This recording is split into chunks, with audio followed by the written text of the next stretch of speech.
ഇന്ന് നമ്മൾ വന്നിട്ടുള്ളത് കുട്ടികൾക്കൊക്കെ ഒരുപാട് ഇഷ്ടമാകുന്നൊരു സ്വീറ്റ്സിൻ്റെ റെസിപ്പിയാണ് ചെയ്യാൻ പോകുന്നത്. അപ്പോൾ നിങ്ങളുടെ കയ്യിൽ ഇത് കിട്ടുമ്പോൾ തീർച്ചയായിട്ടും ഇതൊന്ന് ട്രൈ ചെയ്ത് നോക്കണേ. നമുക്കൊന്ന് വീഡിയോയിലേക്ക് പോകാം. ഇതിനുവേണ്ടി ഞാനൊരു പാൻ അടുപ്പിൽ വെച്ച് കൊടുത്തു. ചൂടായ ശേഷം അതിലേക്ക് നമുക്ക് 1 ടേബിൾ സ്പൂൺ നെയ്യ് ചേർത്ത് കൊടുക്കാം.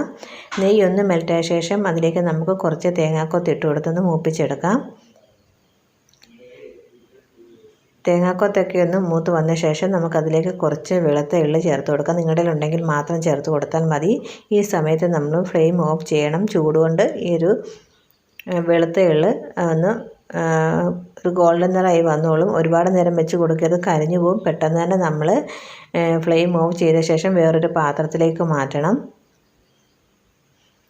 ഇനി നമുക്ക് ഇതിനു വേണ്ടിയുള്ള ശർക്കര ഒന്ന് ഉരുക്കിയെടുക്കാം. അപ്പം ഞാൻ ഒരു ഉരുണ്ട ശർക്കരയാണ് എടുത്തിരിക്കുന്നത്. നമുക്ക് ആവശ്യമുള്ളത് മാത്രം എടുത്താൽ മതി. ഇത് ഇച്ചിരി ഞാൻ കൂടുതലാണ് എടുത്തിട്ടുള്ളത്. നമുക്കിതൊന്ന് മെൽറ്റാക്കി എടുക്കാം.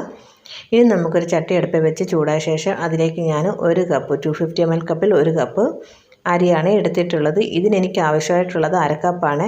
1 കപ്പ് ഞാൻ എടുത്തിട്ടുണ്ട്. വേറൊരു ആവശ്യത്തിനും കൂടിയാണ് ഞാൻ എടുത്തിട്ടുള്ളത്. വേറെ റെസിപ്പി ചെയ്യാൻ വേണ്ടി കൂടിയാണ് എടുത്തിട്ടുള്ളത്. അപ്പോൾ 1/2 കപ്പ് അരിയാണ് ഇതിൻ്റെ കറക്റ്റ് അളവ്. അരി നല്ലോണം കഴുകി ഇതിൻ്റെ വെള്ളം കളഞ്ഞ ശേഷം മാത്രമേ നമ്മൾ ഈ ചട്ടിയിലേക്ക് ഇട്ട് കൊടുക്കാവൂ. ഇനി നമുക്കിതൊന്ന് റോസ്റ്റ് ചെയ്തെടുക്കാം. നല്ലൊരു ബ്രൗൺ നിറം ആകുന്നതിന് വരെ നമുക്കൊന്ന് റോസ്റ്റ് ചെയ്തെടുക്കാം. ഒരു 10 മിനിറ്റെങ്കിലും നമുക്കിതിന് ആവശ്യമായിട്ട് വരും. അപ്പോൾ നമുക്ക് ഇത് നല്ലോണം ഒന്ന് റോസ്റ്റ് ചെയ്തെടുക്കാം.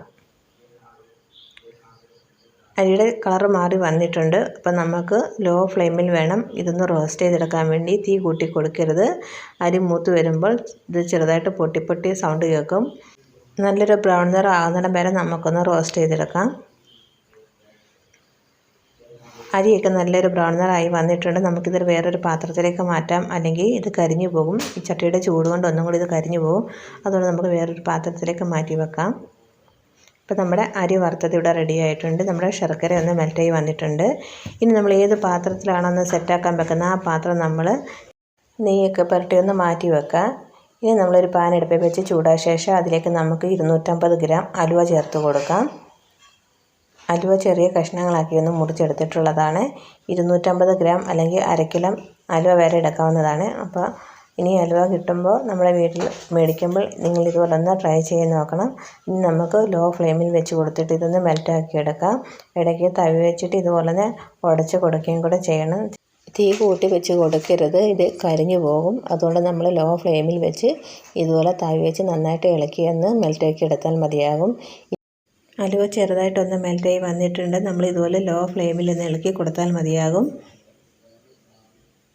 ഇപ്പോൾ നല്ലോണം ഒന്ന് മെൽറ്റായി വന്നിട്ടുണ്ട്. ഈ സമയത്ത് നമുക്കിതിലേക്ക് നല്ല ചൂടുള്ള ശർക്കരപ്പാനിയാണ് ഒഴിച്ച് കൊടുക്കേണ്ടത്. ഞാനൊരു 3/4 കപ്പ് ഒഴിച്ച് കൊടുക്കുന്നുണ്ട്. ഇനി നമുക്ക് ഹൈ ഫ്ലെയിമിൽ ഇതൊന്ന് നന്നായിട്ടൊന്ന് ഇളക്കിയെടുക്കാം.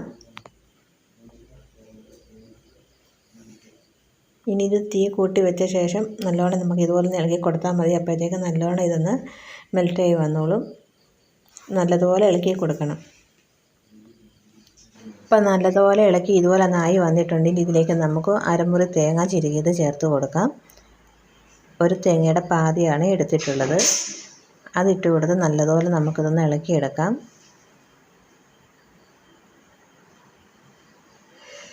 എല്ലാം നല്ലതുപോലെ ഒന്ന് യോജിപ്പിച്ചെടുക്കാം.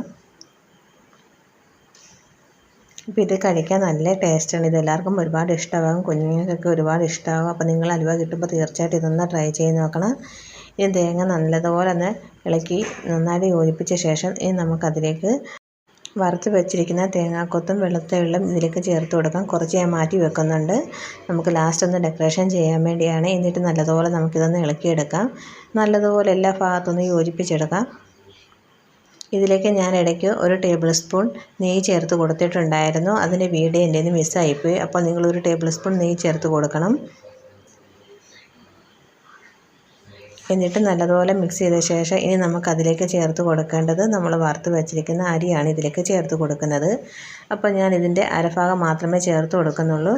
അപ്പോൾ നമുക്ക് കൂടുതൽ വേണമെന്നുണ്ടെങ്കിൽ ചേർത്ത് കൊടുക്കാം. അപ്പോൾ ഞാനിത് മറ്റൊരു ആവശ്യത്തിനായിട്ട് മാറ്റി വെച്ചേക്കുകയാണ്. അപ്പോൾ അതിലേക്ക് ആവശ്യത്തിന് ഇട്ട് കൊടുത്തിട്ടുണ്ട്. ഇനി നല്ലതുപോലെ നമുക്കിതൊന്ന് ഇളക്കി ഒന്ന് യോജിപ്പിച്ചെടുക്കാം.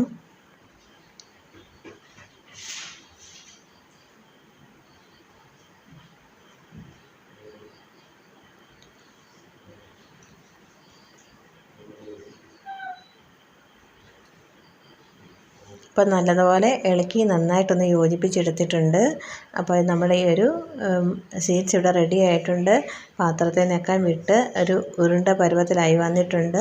ഇത്രയേ ഉള്ളൂ. വളരെ എളുപ്പമാണ് ഇത് തയ്യാറാക്കി എടുക്കാൻ വേണ്ടി. ഇനി നമുക്ക് നമ്മൾ നെയ്യൊക്കെ പുരട്ടി വെച്ച പാത്രത്തിലേക്ക് ഇട്ട് കൊടുക്കാം.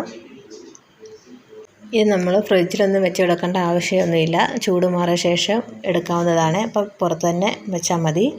അപ്പോൾ നമ്മൾ ഈ ഒരു ബൗളിലേക്ക് ഇട്ട് കൊടുത്തു. നല്ലോണം നമുക്കിതൊന്ന് ഷേപ്പ് ചെയ്തെടുക്കാം.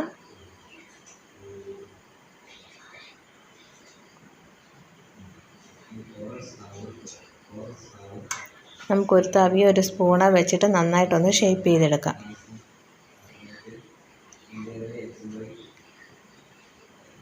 അപ്പോൾ നല്ലതുപോലെ ഷേപ്പ് ചെയ്ത ശേഷം നമ്മൾ ബാക്കിയുള്ള ആ തേങ്ങയും എള്ളും കൂടി ഇതിൻ്റെ മുകളിലേക്ക് വെച്ച് കൊടുത്തൊന്ന് ഡെക്കറേഷൻ ചെയ്തെടുക്കാം.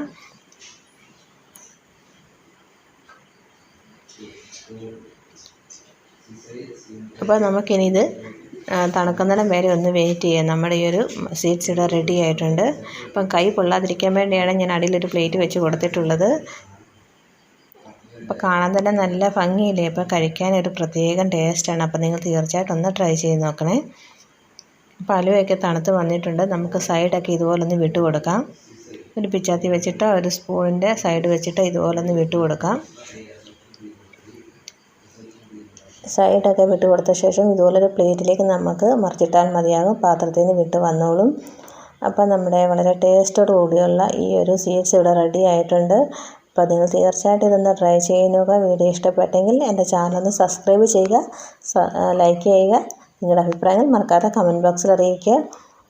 അപ്പോൾ നമുക്കിനി ഇത് മുറിച്ച് കഴിക്കാവുന്നതാണ്. നമുക്കിത് ചെറിയ ബോൾസാക്കി കഴിക്കാം, കട്ട് ചെയ്ത് കഴിക്കാം. അതൊക്കെ നമ്മുടെ ഇഷ്ടം പോലെ എങ്ങനെയെങ്കിലും കഴിക്കാം. നമുക്കിത് അടിപൊളിയായിട്ട് നല്ല രസമാണ് ഇത് കഴിക്കാൻ. ഈ ഒരു വറുത്ത അരിയും കൂടെ ഇടയ്ക്ക് കഴിക്കാൻ കിട്ടുമ്പോൾ അടിപൊളി ടേസ്റ്റാണ്. അപ്പോൾ നിങ്ങൾ തീർച്ചയായിട്ടും ഒന്ന് ട്രൈ ചെയ്ത് നോക്കുക മക്കളെ. ഹൽവ കിട്ടുമ്പോൾ തീർച്ചയായിട്ടും ട്രൈ ചെയ്ത് നോക്കുക. അപ്പം ഞാനിത് ചെറിയ ചെറിയ ബോൾസാക്കി എടുക്കുന്നുണ്ട്. അപ്പോൾ കുഞ്ഞുങ്ങൾക്കും കഴിക്കാൻ എളുപ്പമാണ് ഇതുപോലെ ചെറിയ ബോൾസാക്കി എടുക്കുന്നത്. അപ്പോൾ നിങ്ങൾക്ക് ഇഷ്ടമുണ്ടെങ്കിൽ മാത്രം ഇങ്ങനെ ചെയ്തെടുത്താൽ മതി. യാതൊരു നിർബന്ധവും ഇല്ല ഇങ്ങനെ ചെയ്തെടുക്കണമെന്ന്. അതൊക്കെ നമ്മുടെ ഇഷ്ടം പോലെ ചെയ്തെടുക്കാവുന്നതാണ്. അപ്പോൾ വീണ്ടും ഒരു പുതിയ റെസിപ്പിയായിട്ട് വീണ്ടും കാണാം. താങ്ക്സ് ഫോർ വാച്ചിങ് ബൈ യുനിക്കി ചൂസ് കറി വേൾഡ്. ബൈ.